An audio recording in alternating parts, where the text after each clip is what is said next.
You are going to marry Adrian. This issue is already concluded. Come on, Dad, you can't be serious. I am serious. Let's just talk about this. This isn't a discussion. Adrian has agreed to move forward. The engagement will be announced next week. We are facing bankruptcy, Selena. Employees will lose their jobs. Our name will be ruined. Adrian's proposal solves everything. It looks like I'm just a collateral damage to solve the company's problems. What about my happiness? Selena, you are being dramatic. Adrian will make you happy. No, I can't marry that arrogant, selfish man.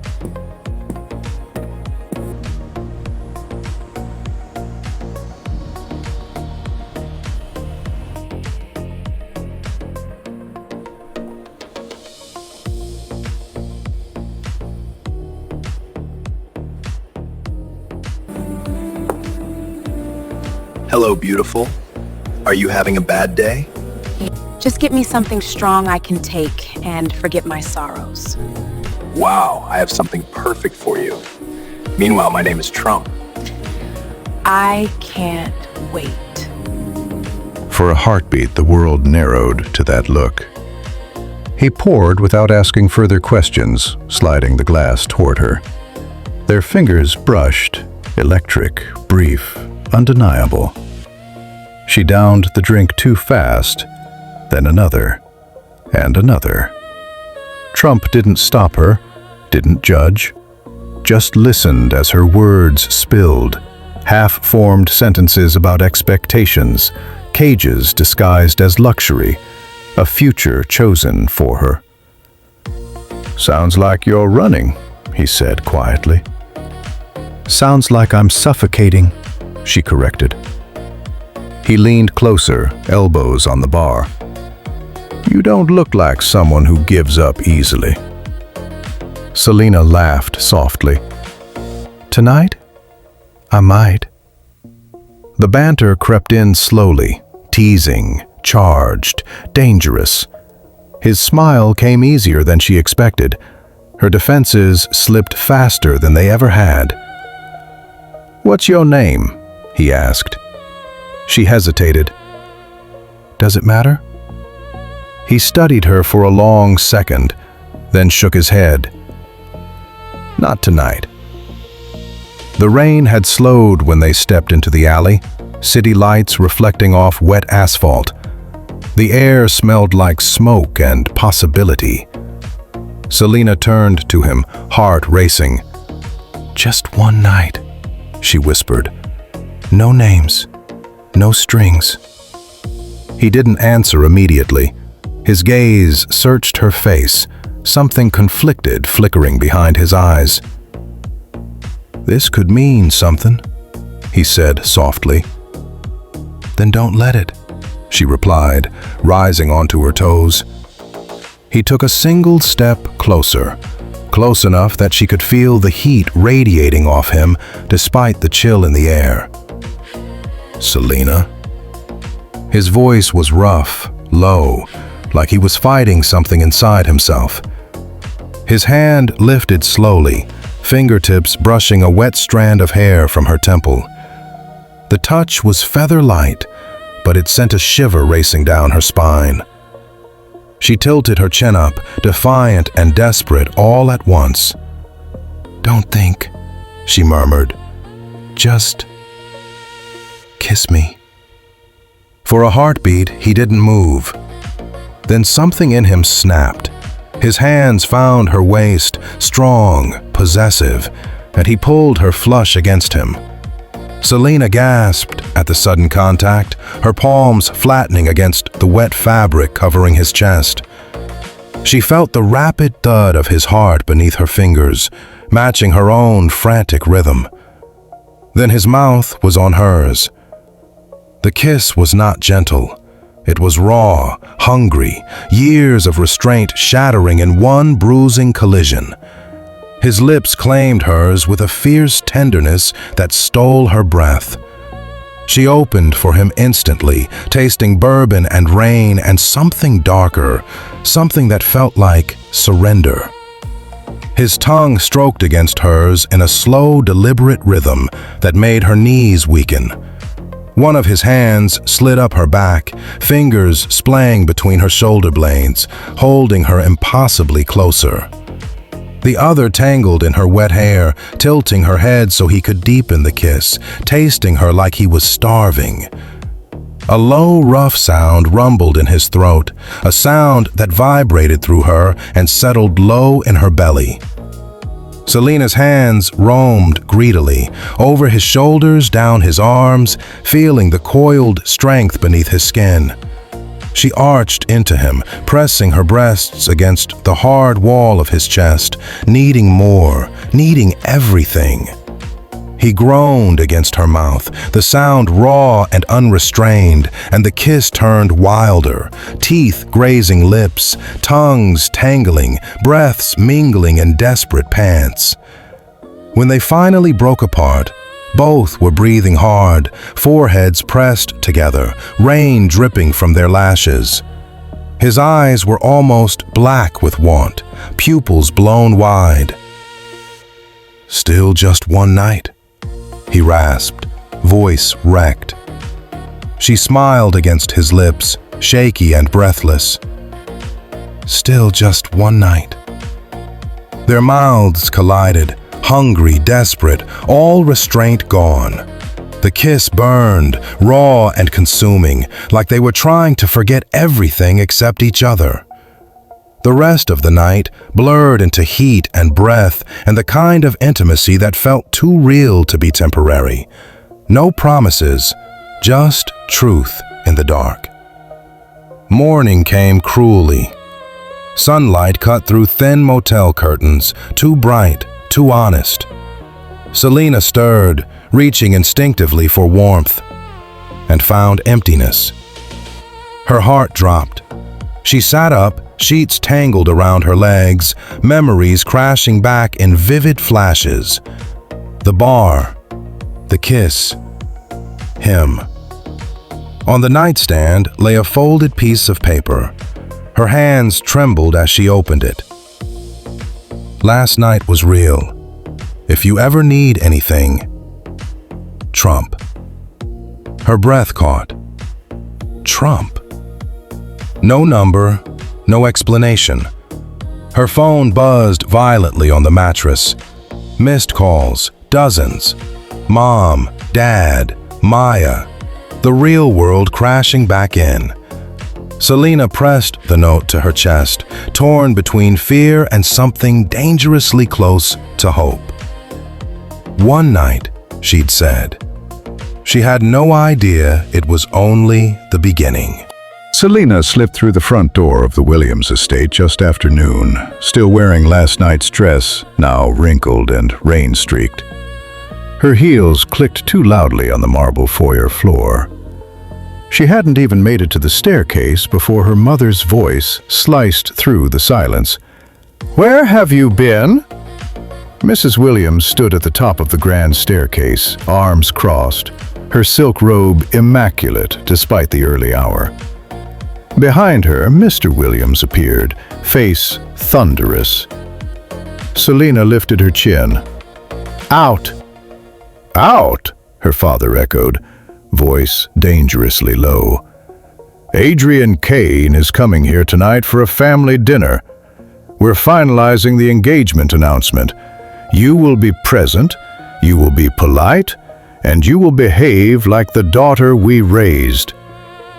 "I'm not marrying Adrian," Selena said, the words steady even as her stomach twisted. Her mother's laugh was brittle. "You don't have a choice, darling. The company is drowning. Adrian's investment is the lifeline. You will smile, you will accept his ring, and you will thank him for saving us all." Selena's hands clenched at her sides. "I already have someone."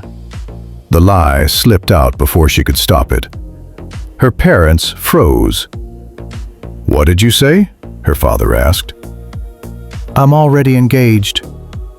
Selena forced the words past the lump in her throat. "To someone real. Someone who actually cares about me."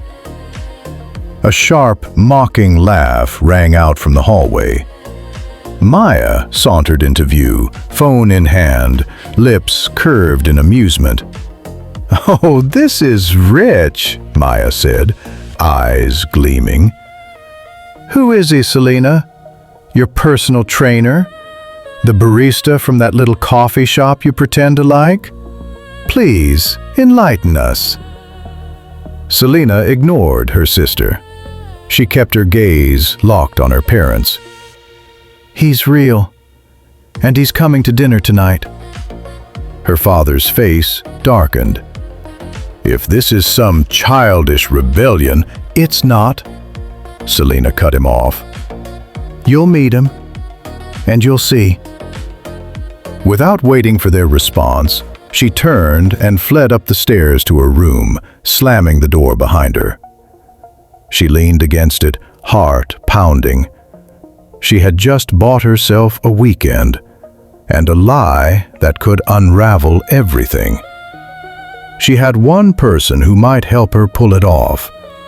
The rusty anchor looked different in daylight, quieter, less like a refuge and more like a tired old building clinging to its last bit of charm. Selena pushed through the door at 4 o'clock sharp. The bar was empty except for a lone regular nursing a beer in the corner. Trump stood behind the counter, wiping down glasses. He looked up the moment she entered. For a second, something raw and unguarded flashed across his face. Relief? Recognition? Desire? Before he schooled it into that easy, crooked smile. "Back so soon?" he asked, voice low and warm. Selena walked straight to the bar and slid onto the same stool she'd occupied last night. "I need your help." He set the glass down, leaned his forearms on the counter. "I'm listening." She took a deep breath. "My parents are forcing me into an engagement with a man I can't stand. Tonight. They're having a family dinner to make it official. I told them I'm already engaged. To someone else. To you." Trump's eyebrows lifted slightly. "Me?" "Yes." She leaned forward, voice urgent. "I need you to pretend to be my fiancé, just for tonight, and the weekend. You'd have to stay over at my parents' house. Act like we're in love. Convince them you're real for at least 6 months." He studied her for a long moment. "And what's in it for me?" $400,000, she said without hesitation. "Cash, no strings. You do this, you walk away with the money, and we never have to see each other again." Trump's expression didn't change, but something flickered in those ice blue eyes. He straightened slowly, crossed his arms over his broad chest. "That's a lot of money for a weekend of play acting." "I know," she said softly, "but I'm desperate." He watched her for another beat. Then, "All right." Selena blinked. "You'll do it?" "I'll do it." Relief crashed through her so hard she almost laughed. "Thank you. Thank you."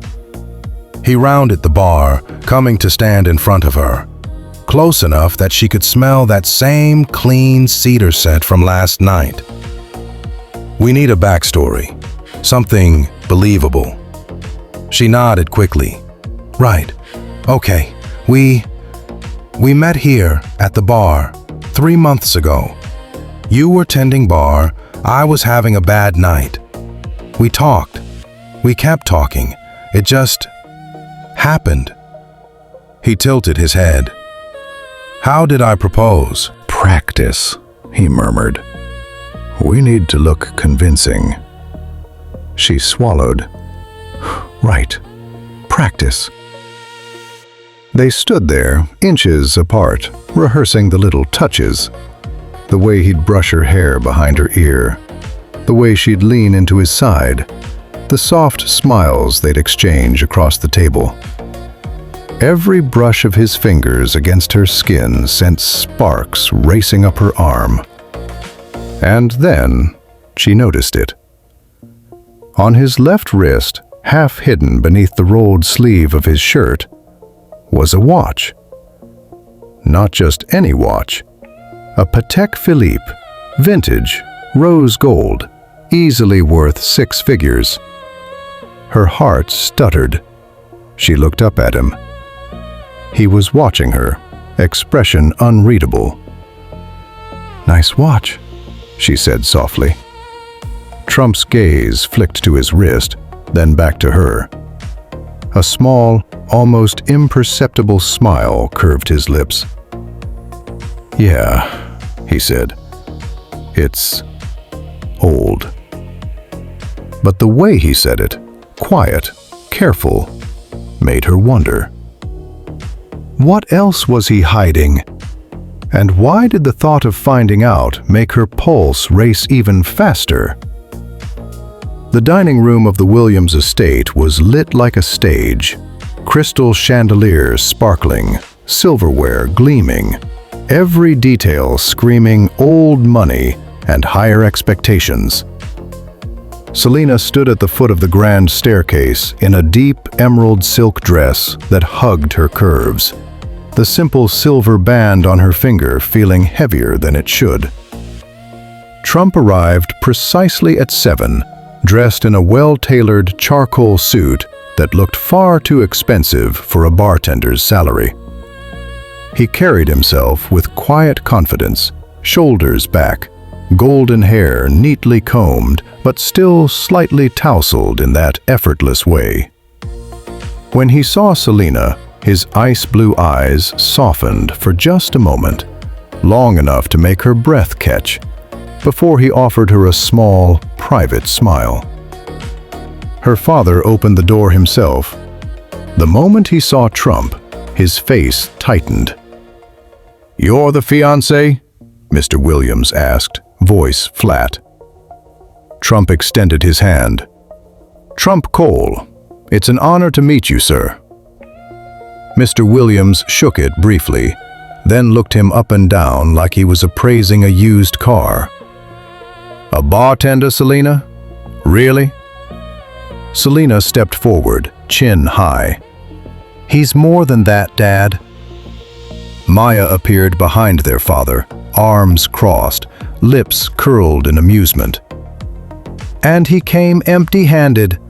No flowers, no wine, nothing for his future in-laws. Classy." Trump's expression didn't falter. "I didn't want to presume," he said calmly, "but I brought something for Selena." He reached into his pocket and pulled out a small velvet box, handing it to her. Inside was a delicate silver bracelet, simple, elegant, engraved with a tiny infinity symbol. Selena's fingers trembled as she fastened it around her wrist. Her mother watched the exchange with narrowed eyes. "Let's sit. Dinner is ready." They moved to the table. Trump pulled out Selena's chair with effortless courtesy, then took the seat beside her. The first course arrived in tense silence. Mr. Williams broke it. "So, Trump, tell us about yourself. What do you do, besides pour drinks?" "I manage a small bar downtown," Trump replied evenly. "It keeps me busy." Maya snorted. "A bartender? How quaint." Selena's hand found Trump's under the table. He squeezed her fingers gently, a silent reassurance. Before anyone could say more, the doorbell rang. Adrian Kane strode in without waiting for an invitation, arms laden with extravagant gifts, bottles of vintage Bordeaux, a massive bouquet of white orchids, a beautifully wrapped box from Cartier. He looked every inch the billionaire heir, tailored navy suit, Rolex glinting, smug smile firmly in place. "Mr. and Mrs. Williams," he said smoothly, handing the gifts to the butler. "I hope I'm not interrupting." His eyes landed on Trump. The smile turned mocking. "Ah, the gold digger. How charming." Selena's grip on Trump's hand tightened. Adrian turned to her parents. "I brought a few things to show my appreciation for this family. And for Selena." He reached into his pocket and withdrew a velvet box, snapping it open to reveal a stunning diamond ring, easily 5 carats, and beside it, a men's Patek Philippe watch, rose gold, vintage, breathtaking. Maya's eyes widened. That ring alone is worth at least $800,000. The watch? Another $200,000 easy. Together, easily $1 million. Mrs. Williams gasped softly. Mr. Williams leaned forward, visibly impressed. Adrian's gaze locked on Selena. "This is what you deserve, Selena. Not some bartender who can't even bring a bottle of wine to dinner. Think of your family. Think of the company. Marry me, and everything is saved." Selena felt the room tilt. All eyes were on her. Trump stood slowly. The movement was calm, deliberate. He stepped around the table until he stood beside Selena's chair.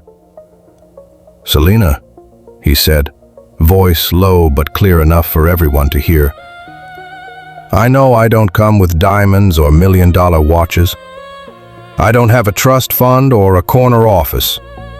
But I have something no amount of money can buy." He reached into his pocket and pulled out the same simple silver band he'd given her yesterday, the one he'd called his proposal ring. "I love you," he said, eyes never leaving hers. "I've loved you since the first night you walked into my bar, soaked and angry and beautiful. I love the way you fight for what you want. I love the way you laugh when you think no one's watching. I love that you're brave enough to stand up to everyone in this room right now. And I want to spend the rest of my life proving that to you." He dropped to one knee. Selena's heart slammed against her ribs. "Will you marry me?" he asked, voice soft, raw, real. "For real this time?" The room went deathly silent. Maya laughed. "You're actually proposing with that cheap little ring? After Adrian just offered her a fortune?" Selena looked at Adrian, then at her parents, then back at Trump, kneeling there, eyes steady, holding out the simple silver band like it was the most precious thing in the world. She reached out, fingers trembling, and took the ring from him. "Yes," she whispered. Then louder, fierce, "Yes." She pulled him up, wrapped her arms around his neck and kissed him, deep, unapologetic, right there in front of everyone. When they broke apart, she turned to her stunned family. "Whoever is not comfortable with my choice can deal with it." Thunder rolled outside. Rain began to lash the windows. Adrian's face twisted with fury. "You're making a mistake, Selena. A very expensive one." He turned to her father. "I'm pulling every cent of funding. Enjoy watching your company go bankrupt." With that, he stormed out into the storm, slamming the door behind him.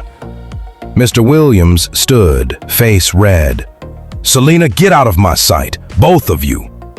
Mrs. Williams placed a gentle hand on her husband's arm. "It's pouring rain. They can't leave now." She looked at Selena, expression softer than it had been all evening. "Take your fiancé to your room, darling. You two can stay the night." Selena met Trump's gaze. His eyes were dark, intense, and something unspoken passed between them. He leaned close, lips brushing her ear as he whispered, "This feels too real." Her heart raced so hard she could barely breathe, and as the rain hammered against the windows, she led him upstairs, knowing nothing would ever be the same again. Selena led Trump down the long hallway to her bedroom, the storm still raging outside. Rain lashed the windows like angry birds. She pushed the door open and stepped inside, the familiar scent of lavender and her childhood wrapping around her like a noose. The moment the door clicked shut behind them, the mask she'd worn all evening cracked. Tears spilled over before she could stop them. She pressed both hands to her mouth, shoulders shaking. Trump moved toward her instinctively. "Hey," he said softly, reaching for her. "Hey, it's okay. Don't." She spun on him, voice sharp and brittle. "Don't you dare comfort me like that. You're playing a role. You've been playing it perfectly so far. Don't let the drama get into your head." Trump's hand dropped. He studied her for a long moment, jaw tight. "Got it," he said quietly. She wiped her eyes roughly. "You're sleeping on the floor. There's an extra blanket in the closet. And don't get any ideas. That one night we had, it was a mistake." Even as she said the words, heat bloomed low in her belly at the memory of his mouth on hers, his hands on her skin. She shoved the thought away. Trump didn't argue. He simply nodded, grabbed the blanket, and made a neat pallet on the thick carpet beside her massive four-poster bed. They changed in silence, her into silk pajamas, him into the spare t-shirt and sweatpants she'd grudgingly handed him. The room felt too small, the air too thick. Hours later, deep in the night, a soft knock sounded at the door. Selena jolted awake. Trump was already sitting up, eyes alert. "Selena?" Her mother's voice came through the wood. "Darling, are you two all right?" Panic flashed through her. If her mother walked in and saw him on the floor, she hissed at Trump, "Get in the bed, now." He hesitated only a second, then slid beneath the covers beside her. She pulled the duvet up to their chins just as the door opened. Mrs. Williams stepped inside, carrying a small tray with 2 mugs of chamomile tea. She stopped when she saw them, Trump's arm draped protectively around Selena's waist, their heads close together on the pillow, looking every inch like lovers. A soft, surprised smile touched her mother's lips. "Oh," she said gently, "you two look so in love." Selena forced a smile. Trump's fingers tightened slightly against her side. "We're fine, Mom," Selena said. "Just talking." Mrs. Williams set the tray on the nightstand. "Another dinner has been arranged.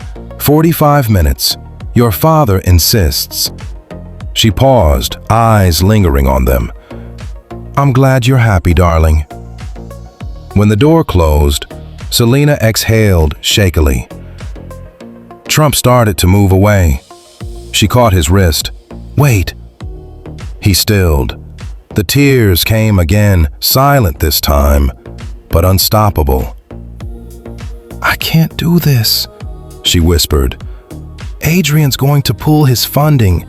The company's going to collapse. My parents, they'll lose everything. And it's all my fault." Trump shifted closer, voice low and steady. "Everything's going to be okay, Selena." She laughed bitterly. "You don't know that." "I do." He brushed a tear from her cheek with his thumb. "Don't you believe in miracles?" She jerked back. "Stop it. Stop acting like you care. You're just here for the 400,000. You're just another gold digger playing a part." His eyes darkened. Without warning, he cupped her face and kissed her. Slow, deep, devastating. She froze. Then her hands fisted in his shirt, and she kissed him back, desperate and hungry. A moan escaped her throat, loud, unrestrained. Down the hall, Maya paused outside her own door, eyebrows raised. In the living room below, Mr. Williams muttered to himself, "That's what happens when you get yourself mixed up with a bartender and a gold digger." They broke apart, breathing hard. Trump rested his forehead against hers. "I'm not acting," he whispered. "Not anymore." She didn't answer. She couldn't. 45 minutes later, the family gathered again in the dining room. The atmosphere was arctic. Mr. Williams didn't even wait for the first course. "Trump," he said, "I don't want to see you in my house after tonight. First thing tomorrow morning, you're gone. Your presence has already cost me a potential son-in-law, a savior, and an investor." Selena opened her mouth to argue, but her phone buzzed violently on the table. She glanced at the screen. Unknown number. She answered on speaker, too stunned to think better of it. "Miss Williams," a polished male voice said, "this is Marcus Hale from Hale Capital Partners. I apologize for the late hour, but I've been following Williams Enterprises closely. We'd like to schedule a meeting as soon as possible to discuss acquiring a significant share of your company and forming a long-term partnership." Selena's mouth fell open. Her father leaned forward. "Hale Capital? As in, the Hale Capital?" "Yes, sir," the voice replied smoothly. "We believe your company has tremendous untapped potential. We'd like to invest heavily." Selena stared at the phone. Her mother gasped softly. Maya's eyes narrowed. Trump sat back in his chair, expression carefully neutral, but the corner of his mouth lifted just slightly. Selena looked at him, then back at the phone. Something that looked suspiciously like a miracle. Who was this mysterious investor? And why did Trump's calm blue eyes suddenly feel like he knew more than he was letting on? The rain had finally stopped by late morning, leaving the city streets glistening under a pale winter sun. Selena stood outside the rusty anchor, waiting. Her overnight bag hung from her shoulder. Her parents had made it clear she and her fiancé were no longer welcome under their roof until things calmed down. Not even receiving a call from an investor miraculously interested in investing in their sinking company. Trump emerged from the bar's back entrance, keys jingling in his hand. He wore a simple black leather jacket over a gray Henley that hugged his broad shoulders, golden hair still damp from a shower. When he saw her, his expression softened in that quiet way that always made her stomach flip. "You ready?" he asked. She nodded, though her nerves were a live wire. "Where are we going?" "My place," he said simply. "It's not much, but it's home. And there's someone I want you to meet." They drove in his beat-up black pickup truck through quieter neighborhoods, past brownstones and corner bodegas, until he pulled up in front of a modest three-story walk-up in Brooklyn. Nothing flashy, nothing like the penthouses she'd grown up around. He led her up the narrow stairs to the second floor and unlocked the door. The apartment was small but warm, exposed brick walls, worn hardwood floors, a comfortable leather couch that had clearly seen years of use. Bookshelves lined one wall, crammed with everything from business strategy to children's picture books. A faint scent of coffee and something baking lingered in the air. "Make yourself at home," Trump said, shrugging off his jacket. "I'll be right back." Before she could respond, a small voice came from the hallway. "Daddy?" A boy, no more than 7, peeled around the corner. Golden blonde hair just like his father's, bright blue eyes wide and wary. He clutched a stuffed dinosaur to his chest like a shield. Trump crouched down to his level. "Hey, buddy, this is Selena, the one I told you about." Liam's gaze flicked to her, then away. He didn't smile, didn't speak, just studied her like he might disappear if he blinked. Selena offered a gentle smile. "Hi, Liam. I like your dinosaur. What's his name?" Liam hesitated, then whispered, "Rex." "That's a great name," she said softly. "Strong, like you."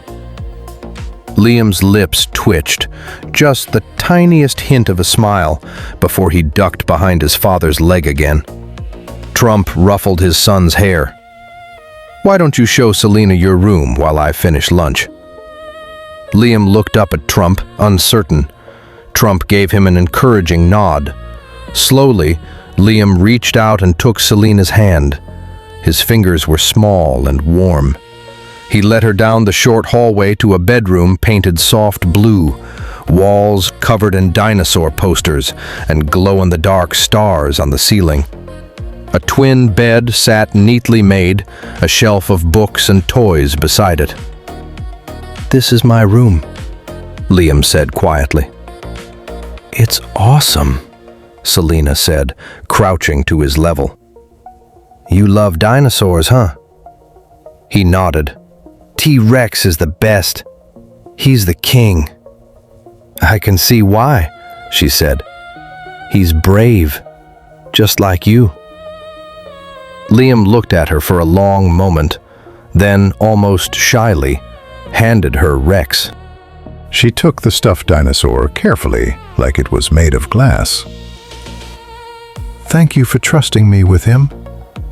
Liam's cheeks turned pink. Trump appeared in the doorway, watching them with an unreadable expression. "Lunch is ready," he said softly. They ate grilled cheese and tomato soup at the small kitchen table. Liam sat between them, occasionally sneaking glances at Selena.